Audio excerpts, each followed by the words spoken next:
Hey guys, Penem here again. Today I've got the starter deck Link Strike for you guys to see.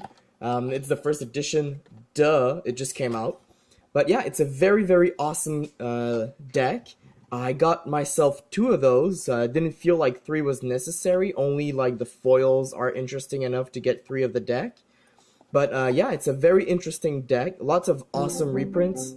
Some, sorry for the noise in the background. But yeah, lots of awesome reprints. Some pretty good staples. I've been printed in here for the new players who don't really have that much experience with the game. The basic rules have come out for the Link format. Very detailed rules. As I mentioned, I bought two. I already opened one of the two just to get a feel of the deck first, because I just couldn't wait, really.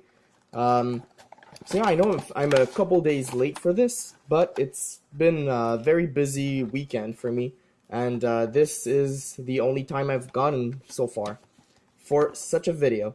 So we have the new field. I'm gonna move the camera a bit. As you can see, there are the two extra monster zones and the 5 main monster zone. The spell and trap zones have the pendulum zones in them, which is very new. Kind of a nerf for the pendulum decks that needed a lot of support, but it's not that much of a big nerf to them.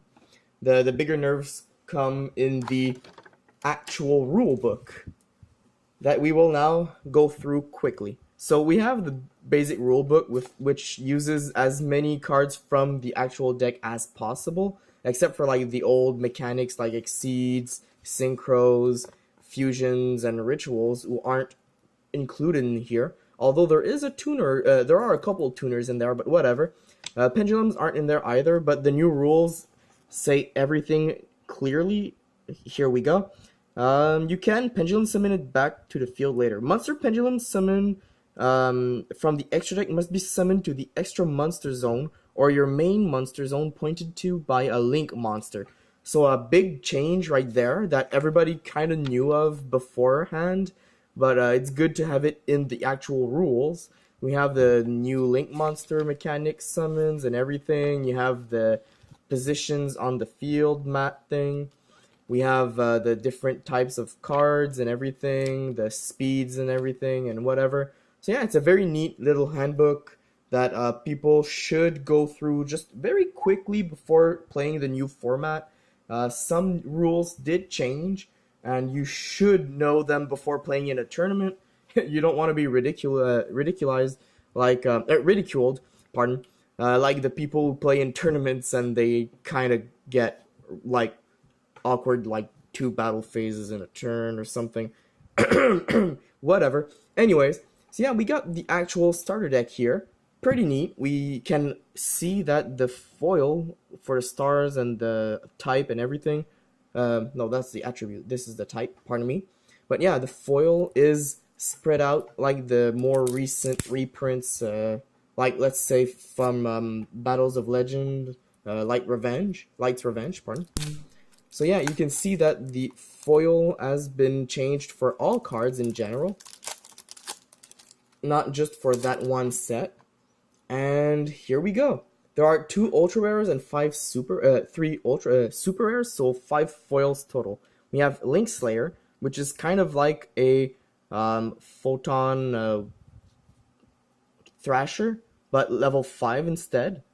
And it's got a bonus effect, but it's got 100 less attack. It's still a very useful card, and it's a Cyberse, which is good for the actual deck, which uses a lot of Cyberse. You have Decode Talker, the big generic, yet it still uses effect monsters, so tokens, be wary. But yeah, it's the generic first link monster.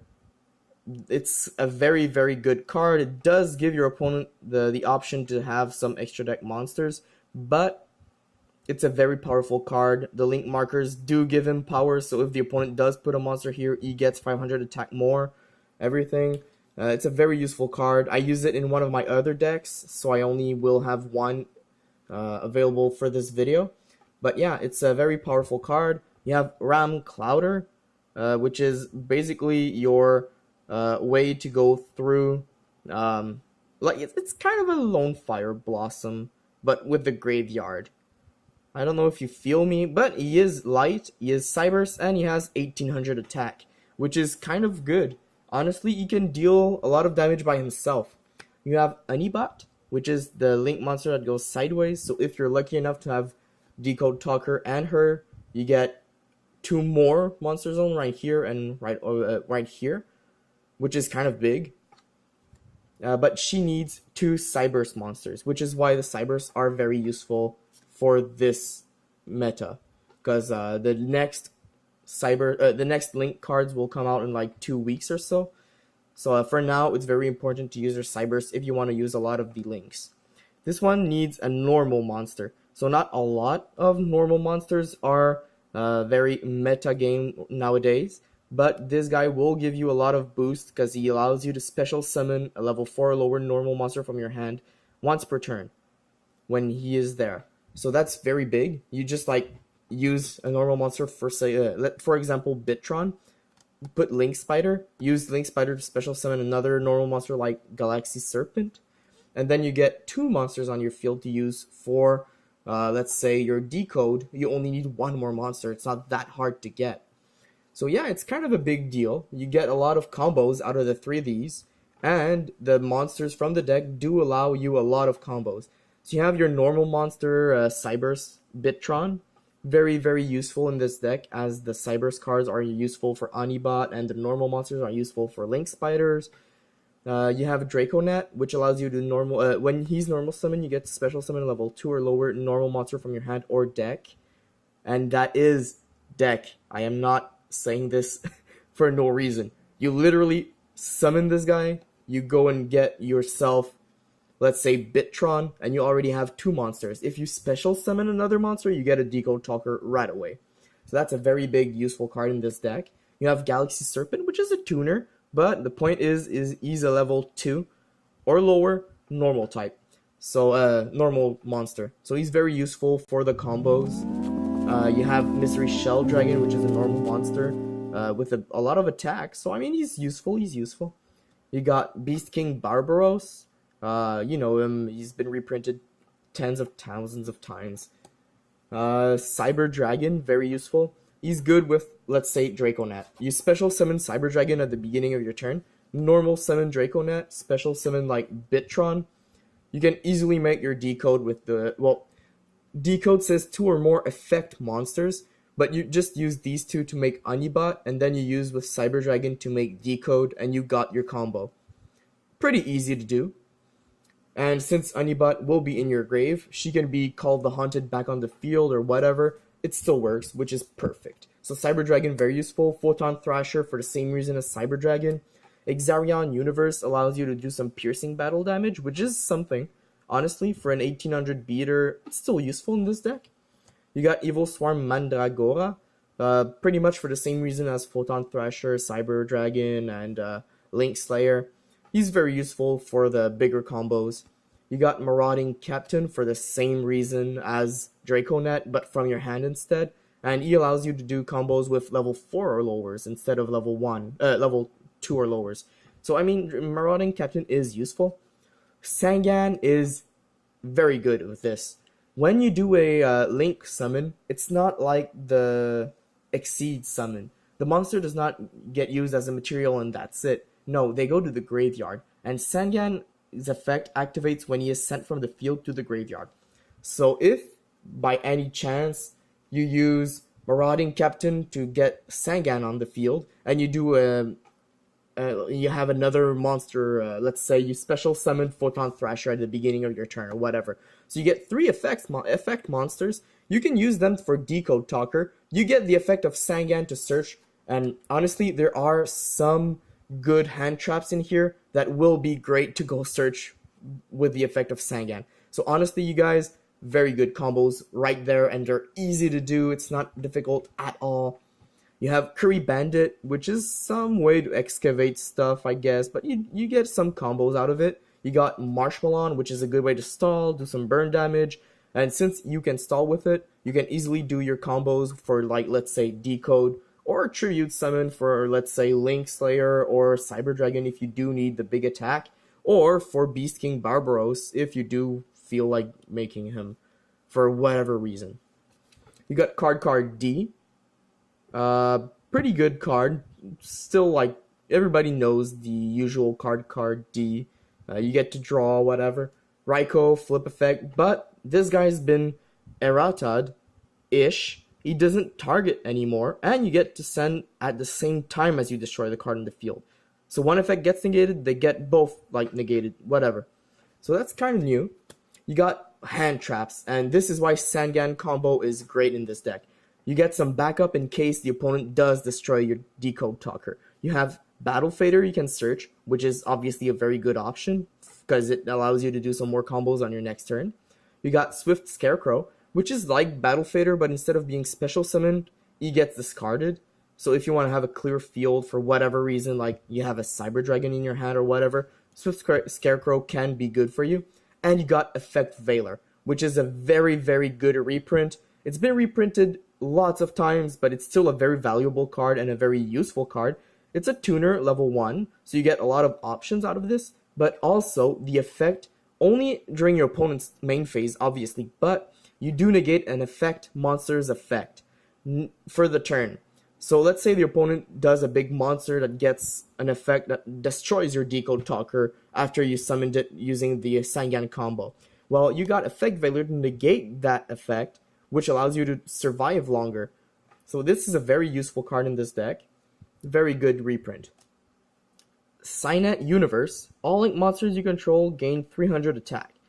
Pretty basic, but it does allow you to get some better, like, extra deck monsters than just the plain old, like, 1900 attack Anibot. At least 2200 attack is more respectable. And Decode Talker, if he does not have any monsters in his link markers, he's only 2300. So, like, the 2600 is better than 2300.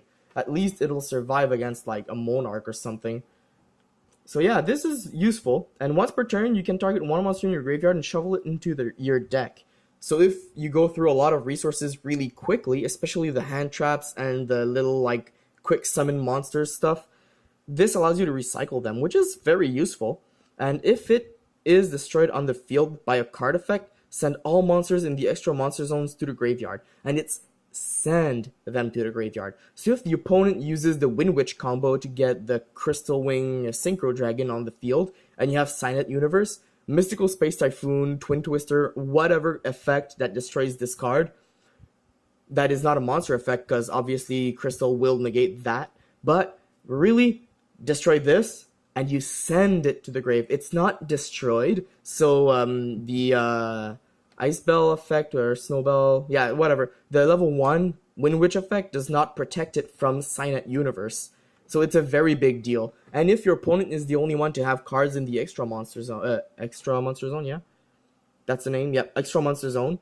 If the opponent is the only one to have them, destroy this, take control of the game. Like, this card can save you a lot of problems. Monster Reincarnation is decent, at least. I mean, you don't waste your stuff, you can do some combos or whatever. It's not a big card for this deck, but still.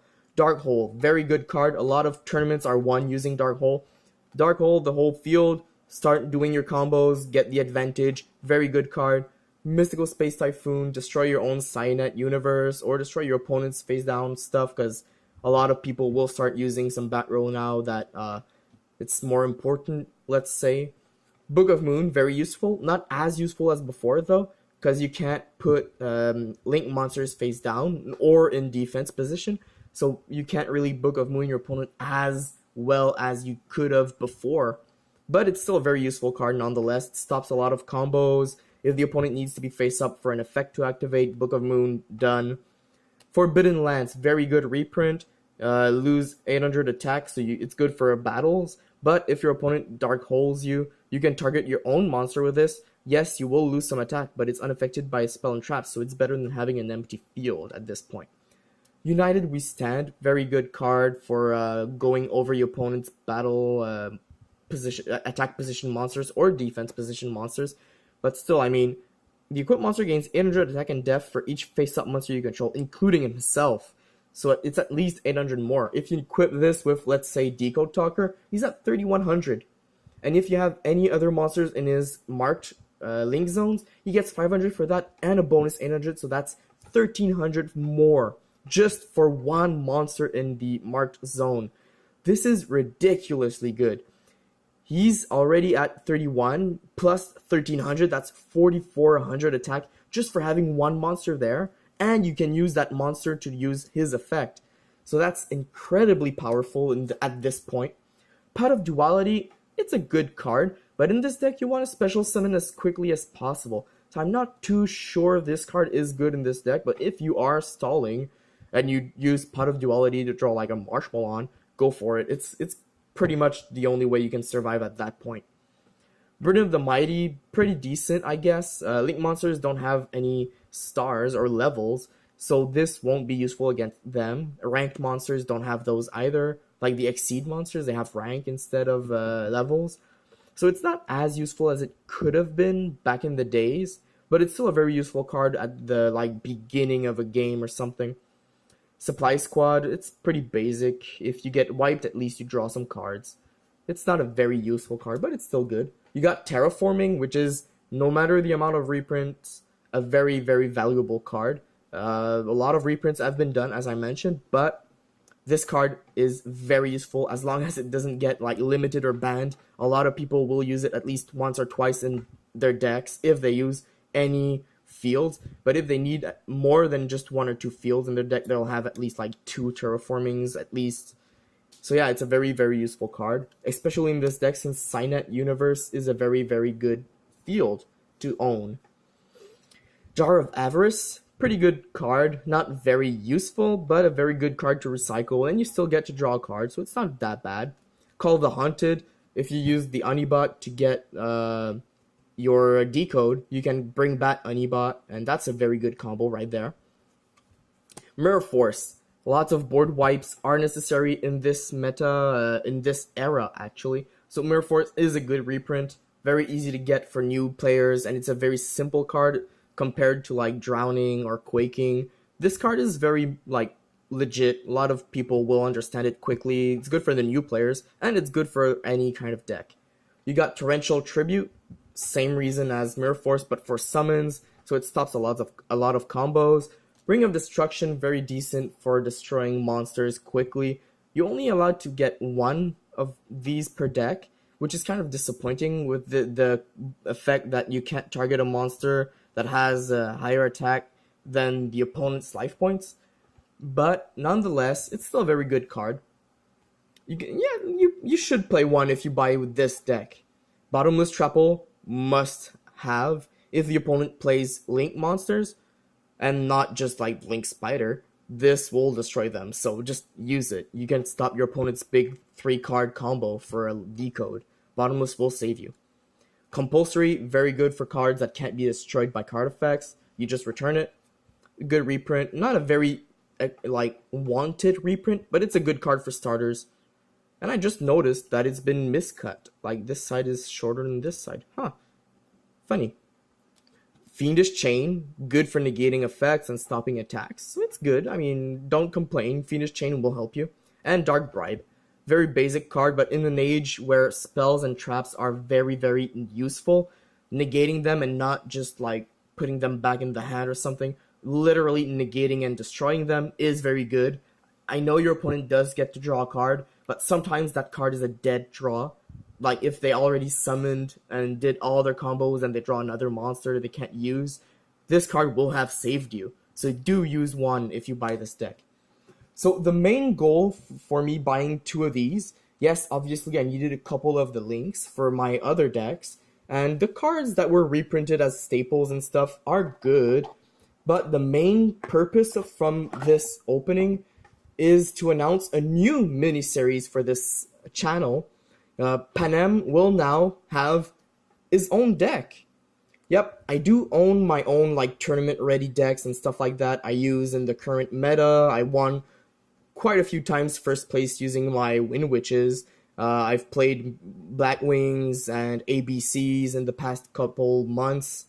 I played a few other decks, obviously, but I decided to actually have a deck that is made from only the cards I get in my future openings, and to make it more legit, because I know I open a lot of cards and I sell most of what I open just to finance further videos and future big openings and stuff. So instead of doing just like me keeping all the cards I open, I decided to do something where I finance this deck the way a beginner player would finance his deck. So let's say a beginner, like a kid. Let's take a kid, because this is a children's card game. I mean, the box says 6 years and up. Obviously, a lot of the players are older than that. I myself am like 20 years old, so we can't just say that it's for kids. It's a children's card game, but it's for everyone who wants to play, obviously. But a kid basically gets, what, an allowance of $5 a week if they're lucky. If their parents have the means to pay $5 a week for their kid, like for spending money, not like the necessities like clothing and stuff. But let's say a kid gets $5 a week of allowance. Maybe it's 10 sometimes, not sure, but when I was younger, for a couple years I got a $5 allowance before I got like an actual job or anything. So I'm just going to base this on $20 a month will be spent on this deck. When I do my big booster boxes opening or my display boxes opening or stuff like that, I'll put like $20 worth of stuff aside, and that'll be what will make this deck. Like, that'll be the cut. Hopefully we're going to get some good stuff. In 1 month, I'm going to start using this Panem deck in tournaments, and I'll do some battle reports for you guys and everything. But yeah, this will be called probably something like new duelist deck, like NDD or something like that. Whatever. We'll figure out eventually, but it's the start of a new miniseries, which started with 2 starter decks. So let's say it's $20 already for the month of July. Starting next month, August, we have the Code of the Duelist coming out, which will be a pretty decent set with lots of lots of links. Lots of links, and we'll have some pretty good other cards, like let's say the more Cyberse monsters. So yeah, it's gonna be very interesting. You guys should look forward to this. So yeah, I invested a few bucks just to get like some sleeves. Except for the extra deck sleeves, I'm always using my wild and free sleeves. But yeah, for this deck, I will be using only $20 a month, and hopefully we'll get some pretty usable stuff. We'll get a usable deck in less than a month, and we'll start using this deck in tournaments to see if it does any good. This way, we'll see if new players, although they don't have the experience and like the strategies I own, new players can easily learn stuff by playing and watching videos and stuff. So let's just see if any new player in this era of Yu-Gi-Oh! Can actually start and become competitive at at least a local level. We'll see.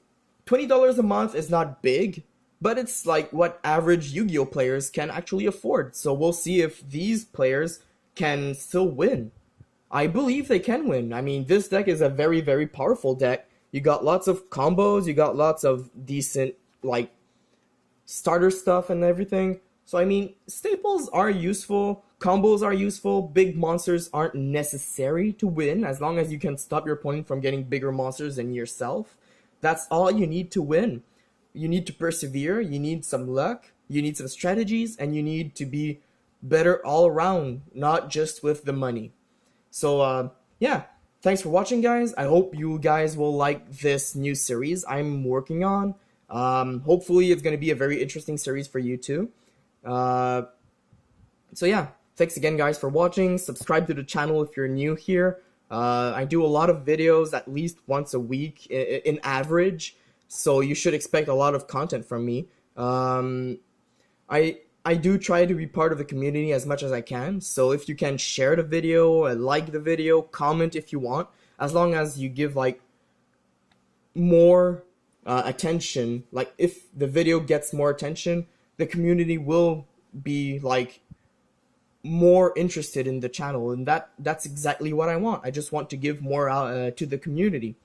So yeah, thanks for watching, guys. Again, sorry for repeating myself, sorry for like asking for your help, but you know, it's kind of a new channel. It's like 6 or 7 months old, and we got about 20 subscribers, which is very decent actually. I'm very proud of that.